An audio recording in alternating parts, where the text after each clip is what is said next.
오늘은 여러분과 큰 빛이신 예수 그리스도라는 제목으로 주님의 은혜를 나누도록 하겠습니다. 우리는 계속해서 마태복음을 보고 있습니다. 지난주까지 3주에 걸쳐 예수님께서 마귀의 시험을 어떻게 이기셨는지를 나누었죠. 어떻게 이기셨죠? 네, 말씀으로.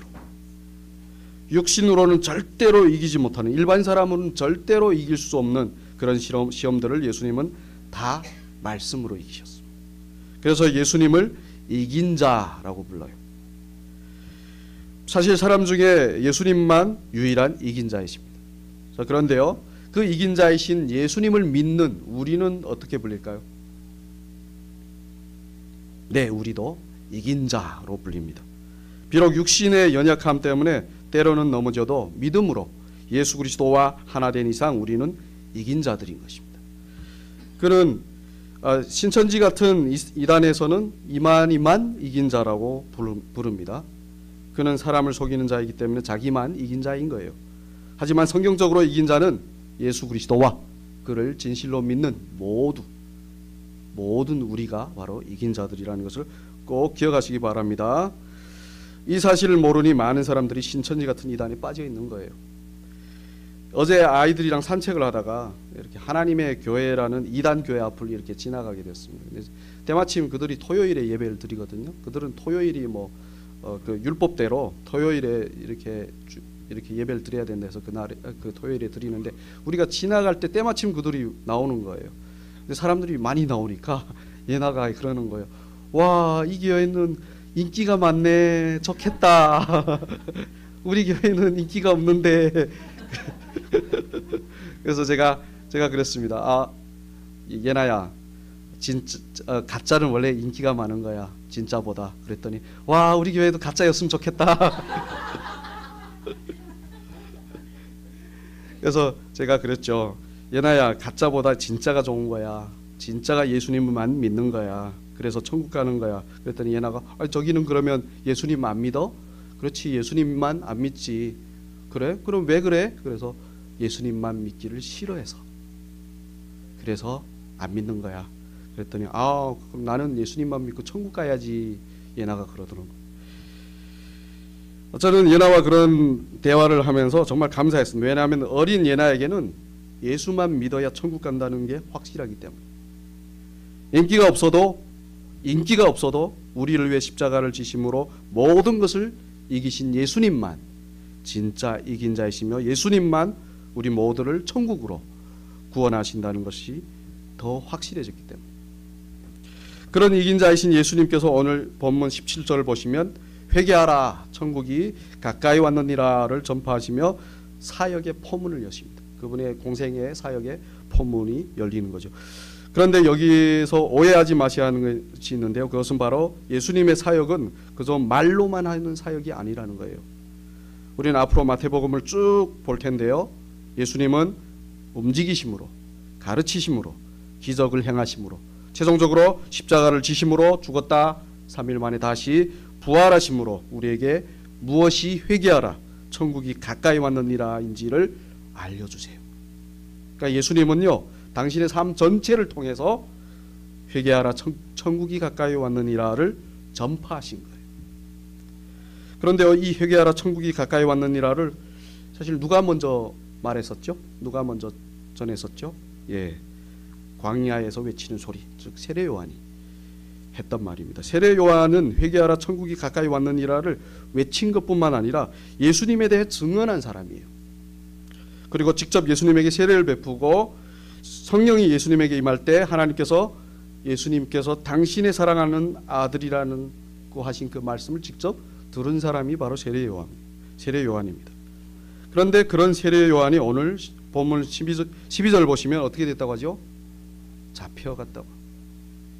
그가 잡혀간 이유는 당시 유대 왕이었던 헤롯이 동생의 아내를 취했거든요. 그것이 잘못된 것이라고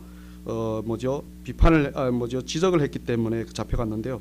그런데 특이한 점은요, 이 일이, 그 잡혀간 일이 예수님께서 이제 사역을 막 시작하시려고 하실 때 일어났다는 거예요. 그러면 왜 세례 요한은 예수님의 등장과 함께 잡혀가게 되었을까요? 여러분, 세상의 모든 일은 누가 주관하시죠? 하나님. 특히 하나님의 자녀들의 그 모든 일은 하나님이 작정하고 주관하십니다. 그래서 세례 요한이 잡혀간 것도 사실 누가 주관하신 거죠? 하나님이 주관하신 거예요. 하나님께서 당신의 뜻을 이루기 위해 세례 요한이 잡히도록 하신 거예요. 보이기에는 사람들이 잡아가는 것 같지만. 최근 다른 교회에 있는 한 집사님이 힘든 일로 저에게 연락이 왔었습니다. 그래서 해줄 말이 없는 거예요. 너무 힘들어하니까 뭐 어떤 위로가 필요하겠습니까? 그래서 제가 그랬습니다. 이 일은 하나님께서 집사님에게 하나님의 뜻을 알려주기 위해서 하나님이 허락하신 일입니다. 그러니까 하나님을 붙들고 하나님께로부터 그 뜻을 알길 바랍니다. 그런데 이 집사님이 그대로 가서 하셨어요. 온밤 회개 기도하고 온밤 기도함으로 다음날 아침 저한테 전화 왔어요. 자기가 그 문제의 근원을 알게 됐대요. 자기 문제죠. 그걸 알게 되고 그걸 회개함으로 인해서 하나님이 큰 평안을 주셨다. 우리를 향한 하나님의 뜻을 알면요, 일어난 문제는 그냥 해결이 되는 겁니다. 우리의 문제가 해결이 안 되는 것은 그 문제를 통해서 말씀하시는 하나님의 그 뜻을 모르기 때문에. 자, 그러면 세례 요한이 잡힌 것에 대한 하나님의 뜻은 무엇일까요? 네, 총 3가지가 있다고 봅니다. 3가지 중 2가지는 세례 요한이 직접 한 말에, 이렇게 세례 요한이 한 말에서 근거를 찾을 수 있는데요. 먼저는 요한복음 3장 28절부터 30절에서 세례 요한이 이렇게 말했습니다. 우리 함께 읽겠습니다. 내가 말한 바 나는 그리스도가 아니요 그의 앞에 보내심을 받은 자라고 한 것을 증언할 자는 너희니라. 신부를 취하는 자는 신랑이나 서서 신랑의 음성을 듣는 친구가 크게 기뻐하나니 나는 이러한 기쁨으로 충만하였노라. 그는 흥하여야 하겠고 나는 쇠하여야 하리라 하니라. 아멘. 여기서 마지막에 그는 흥하여야 하겠고 나는 쇠하여야 하리라 라고 했는데, 세례 요한이 잡혀간 것은 바로 이 말씀대로 되기 위함입니다. 그런데 여기서 우리가 잘 알아야 하는 것이 있는데요, 이 말씀을 그저 세례 요한의 말로만 생각하시면 안 돼요. 이 말씀은 하나님께서 세례 요한으로 하여금 하게 하신 말씀이에요. 세례 요한이 그렇게 하겠다고 하는 것이 아니라 하나님이 그렇게 하시겠다고 하시는 거예요. 사실 세례 요한은 자기가 말한 그대로 할 수 없어요, 스스로. 하나님의 말씀은 오직 하나님만 이루시는 거예요.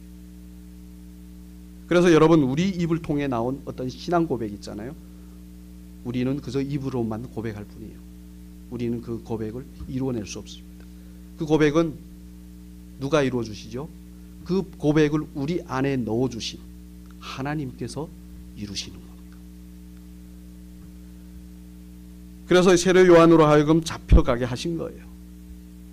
세례 요한은 쇠하기 위해, 자기의 고백대로 자기가 쇠하기 위해 잡혀간 것입니다. 세례 요한을 잡아간 헤롯은 그저 그 말씀을 이루는데 필요한 도구로 사용되었을 뿐이에요. 여러분, 하나님은 우리 삶의 모든 것을 도구로 사용하시어 우리를 향한 하나님의 뜻을 우리에게 알려주시고 또한 이루십니다. 그렇게 세례 요한을 쇠하게 하시고 예수님을 흥하게 하신 거죠. 그러면 이런 질문을 할 수 있습니다. 하나님은 세례 요한이 쇠하는 방법을 왜 굳이 잡혀가는 것으로 하셨을까? 뭐 다른 방법이 있을 텐데. 충분히 할 수 있는 질문이고 충분히 다른 방법으로 하실 수도 있습니다. 그러나 하나님이 이렇게 택하신 이유는 바로 모든 것을 협력하여 선을 이루시는 하나님의 선하신 선택이에요. 그래도 왜? 라는 질문을 할 수 있습니다. 제가 그랬습니다. 그러면 왜? 라는 질문에 어떻게 하나님은 답하실까요? 거기에는 2번째 이유가 그 답을 해주는데요.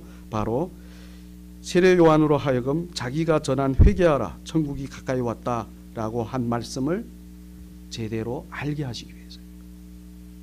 사실 세례 요한은 회개하라 천국이 가까이 왔다는 말을 했지만 그 의미가 무엇인지 모르고 전했어요. 사실 좀 더 자세히 하면 예수 그리스도에 대해 증거했지만 예수 그리스도가 정확히 무엇을 하실지를 몰랐던 것입니다. 그래서 마태복음 11장 3절을 보시면 세례 요한은 자기가 잡힌 감옥에서 예수에게 이렇게 전가를 보냅니다.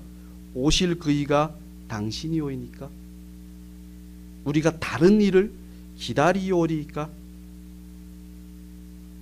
여러분 생각해 보십시오. 세례 요한은 예수님의 오심을 증거한 사람이고 예수님을 직접 세례하여 그분이 하나님의 아들이심을 들은 사람입니다.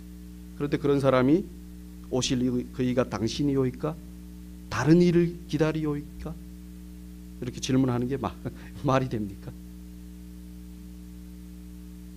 그러면 왜 세례 요한이 이런 질문을 했을까요?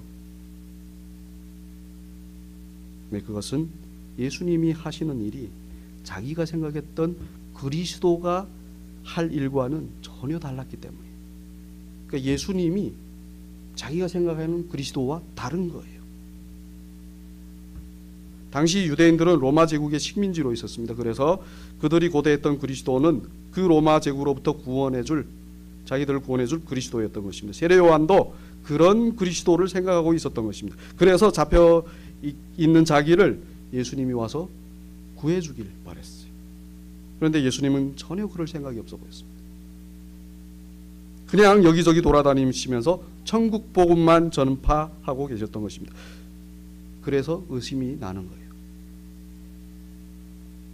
왜 당신은 우리가 생각하는 그리스도와 다른 거예요? 왜 당신은 우리가 생각하는 그리스도와 다른 거예요? 우리는 당신이 오면 다 뒤집어 엎고 새 나라를 세울 줄 알았는데, 그래서 이렇게 잡혀있는 나도 구해줄 줄 알았는데 왜 당신은 그러지 않고 있습니까? 이를 통해 우리는 알게 됩니다. 회개하라 천국이 가까이 왔다를 외친 세례 요한은 그 의미가 무엇인지 모르고 외쳤던 것입니다. 우리 지난번에도 나누었지만 회개하라의 회개는 원어로 메타노에오인데 이를 간단히 하면 우리의 마음을 하나님의 뜻으로 바꾸라는 의미입니다.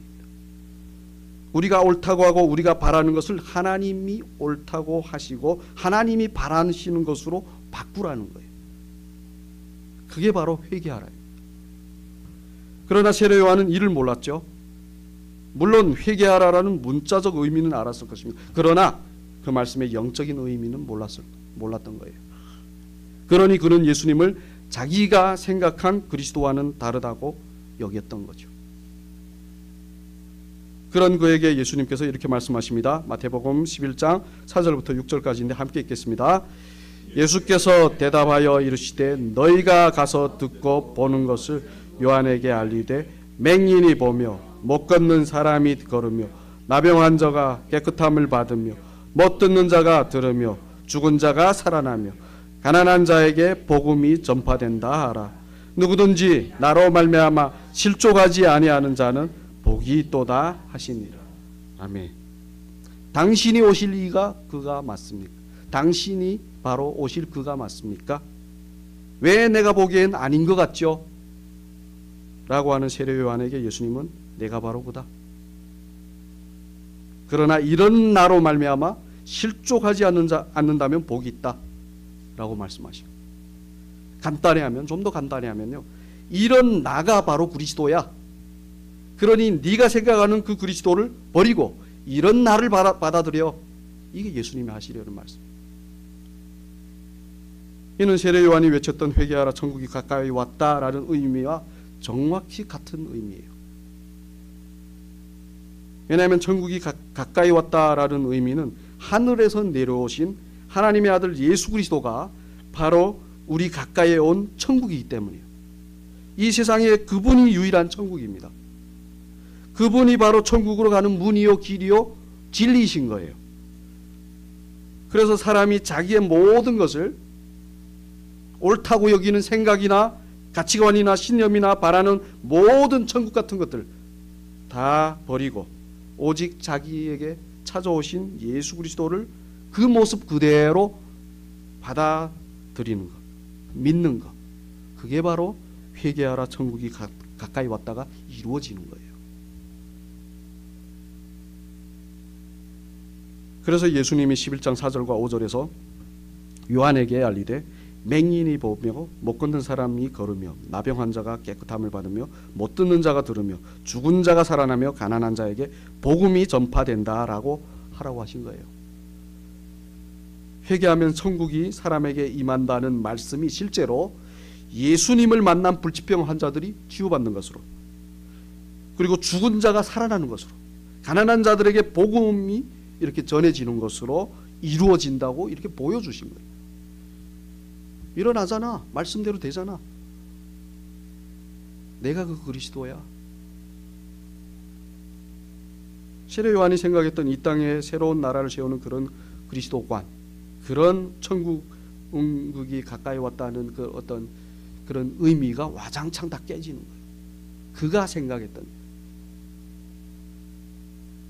결국 세례 요한은 예수님은 이 땅에 새로운 제국을 세우는 그리스도가 아니라 사람들을 회개시켜 그 마음에 천국을 소망으로 심어주시는 그런 그리스도라는 사실을 잡혀감으로 알게 된 거예요.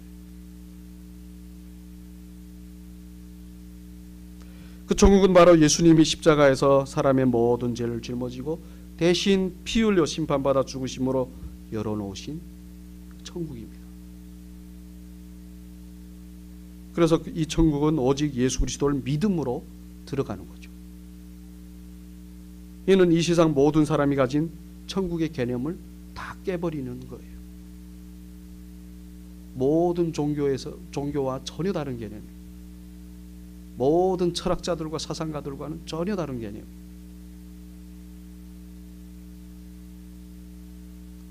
세상이 생각하는 그 천국의 개념이 다 이 말씀 앞에서 깨지는 겁니다. 그런데 이 진리를 알려면 사람은 어디에 있어야 될까요? 이 진리를 알려면 어디에 있어야 될까요? 네, 이 세상이라는 현실 속에 있어야 돼요. 죄악으로 가득한 이 세상, 모두가 하나님처럼 되고 싶어하는 이 세상, 강자가 약자를 잡아먹는 이 세상이라는 현실 속에 있어야 되는 거예요. 그래야 회개하라 천국이 가까이 왔다는 그 의미를 진정으로 알 수 있어요. 그래서 세례 요한이 헤롯 왕을 욕한 것 때문에 잡혀간 거예요. 그게 현실인 거예요. 그게 세례 요한이 현실인 거예요. 그리고 예수님도 세례 요한이 잡혀갔다는 말을 들으시고 어떻게 하시죠? 12절을 보시면 갈릴리로 물러가셨다고 하죠. 왜냐하면 예수님이 오신 이 세상이 그런 현실인 거예요. 그런 이 세상에 의해 십자가에 못 박혀 죽임을 당하심으로 우리를 구원하셔야 되는 거예요. 그리고 우리도 마찬가지입니다. 하나님은 우리로 하여금 이 현실을 벗어나는 것이 아니라 이 현실 속에서 그 뜻을 알게 하십니다. 많은 사람들은 현실을 벗어나고 싶어 하죠. 근데 하나님은 그 현실을 누가 주셨죠? 하나님이 허락하신 거예요. 그럼 허락하신 이유가 있을 거 아니에요. 그렇죠? 그 현실 속에서 하나님의 뜻을 알길 바라십니다. 우리의 죄를 알고 예수님의 십자가 은혜를 알므로 그 사실이 우리를 통해 전해지도록. 여기서 오해하지 마셔야 하는 것이 있습니다. 저는 이 세상의 현실에 순응해 살아야 된다고 주장하는 것이 아닙니다. 이 세상의 현실 속에서 사람의 죄에 대해서, 하나님의 의에 대해서, 하나님의 심판에 대해 알고 전하기 위함이라고 말씀드리는 거예요. 우리가 이 세상의 현실 속에 있는 이유는 그게 성령에 의해 되는 거죠. 그게 바로 이 세상이라는 현실 속에 우리가 있는 이유라는 것입니다. 그 과정에서 우리는 데살로니가전서 5장 16절부터 18절에서 말씀하신 것처럼 기뻐하고 기도하고 감사할 수 있는 것입니다. 왜냐하면 그것이 바로 우리를 향한 하나님의 뜻이기 때문에. 그렇게 세례 요한이 잡혀가니 13절부터 보시면 예수님께서 나사렛을 떠나 스불론과 납달리 지경 해변에 있는 가버나움에 가서 사신다고 합니다. 그런데 그 이유는 14절부터 16절까지 해서 이렇게 말씀합니다. 우리 함께 읽겠습니다. 이는 선지자 이사야를 통하여 하신 말씀을 이루려 하심이라. 일러스되 스불론 땅과 납달리 땅과 요단강 저편 해변길과 이방의 갈릴리여 흑암에 앉은 백성이 큰 빛을 보았고 사망의 땅과 그늘에 앉은 자들에게 빛이 비치었도다 하였느니라. 아멘. 예수님께서 그렇게 하심은 사실 하나님께서 이사야 선지자를 통해 하신 말씀을 이루시기 위함이에요. 예수님의 일거수일투족은 모두 하나님의 뜻을 이루시기 위함입니다. 그리고 그 목적은 바로 16절에서 말씀하시는 것처럼 흑암에 앉은 백성이 그 큰 빛을 보고 사망의 땅과 그늘에 앉은 자들에게 빛이 비치는 거예요. 결국 세례 요한의 잡힘은 예수라는 큰 빛을 흑암 속에 있는 백성들에게 비추기 위함이었던 것입니다. 그러면 그의 잡힘은 영광스러운 걸까요? 아니면 재수 없는 걸까요? 영광스러운 거죠. 그런데 여기서 그 큰 빛이 흑암에 있는 백성들에게 비추기 위함이라 했을 때 그 백성 중에는 자폐어간 세례 요한도 포함이 돼요. 그는 전하는 자였지만 그 백성 중에 한 사람인 거예요. 그도 그 빛을 받아야 사는 겁니다. 사실 세례 요한은 어두운 밤을 비추는 달빛 같은 사람이었어요. 그러나 햇빛이 비추면 달빛은 어떻게 되죠? 사라지죠. 그처럼 예수 그리스도라는 큰 빛이 나오니 세례 요한이라는 달빛이 사라지는 거예요. 사라진다는 말에 서운하게 들릴 수 있습니다. 그렇죠? 내가 사라지다니, 나의 존재가 사라지고 예수님만 드러나고 너무 서운할 때가 있어요. 그런데요, 그게 예수라는 큰 빛 안에서 온전히 거하려면 우리의 모든 것, 심지어 나 자신, 우리가 붙들고 있는 모든 것, 심지어 나 자신도 다 사라져야 돼요. 그래야 구분 안에서 온전히 살 수 있습니다. 저는 제 아들에게 그걸 가르칩니다. 예전에 가르쳤어요. 이찬이는 아빠 아들, 그리고 하나님 아들. 근데 요즘은요, 아빠 아들은 빼먹고 하나님 아들만 해요. 저는 사라지고 하나님만 남은 거예요. 그런데 하나도 서운하지 않았어요. 왜 그랬을까요? 오히려 뿌듯했습니다. 왜냐하면 그 말이 맞으니까요. 그래야 되니까요. 오직 큰 빛이신 예수 그리스도 안에서 하나님만의 자녀가 되어야 우리가 진정으로 살기 때문입니다. 그런데 문제는 이 세상에 우리를 비추는 그 빛을 가로막는 것들이 너무 많아요. 특히 교회에서 저 같은 목사들이 성도들에게 비치는 그 예수 그리스도의 그 빛을 가로막았습니다. 교묘한 거짓으로, 정치선동이나 이념축으로, 율법주의와 인본주의적 설교로 예수 그리스도의 십자가의 은혜와 하나님 나라로 들어가는 그 길을 가로막는 거예요. 예수님께서 그러셨죠. 너희는 열어놓고 너희들 들어가지 않으면 다른 사람도 못 들어가겠다.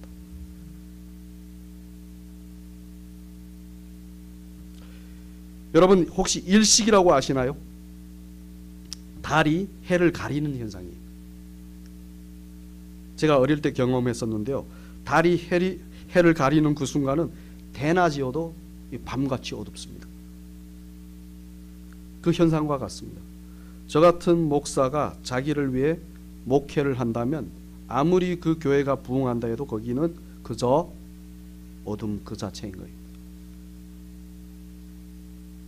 그러니 여러분은 오직 예수 그리스도를 믿으시고 오직 그 빛 안에 거하시길 바랍니다. 사라져야 돼요. 이런 존재는. 그리고 여러분들도 전도하잖아요. 누구에게 복음을 전하잖아요. 예수 그리스도만 그에게 남는 거예요. 어둠이 사라지면 그래야 우리 안에 있는 그 오직 예수 그리스도 안에 있는 오직 예수 그리스도라는 그 빛 안에 거할 때 그래야 우리 안에 있는 그 어둠이 사라지는 거예요. 우리가 붙들고 있는 그 온갖 것들. 근데 좀 더 요 어둠이 사라진 것에 대해서 이렇게 좀 나누고 싶은데요. 어둠이 사라지면 어떤 일이 일어나죠? 어둠 속에서 보이지 않던 모든 것이 밝히 보이게 되죠. 예수 그리스도 안에서도 그렇습니다. 하나님을 떠난 우리의 그 죄, 그러니까 여전히 스스로 하나님이 되려고 하는 그 우리의 죄성이 밝히 보여요. 그리고 그럼에도 불구하고 우리를 사랑하셔서 그 죄를 짊어지시고 십자가를 지신 그 예수 그리스도의 은혜가 밝히 보이는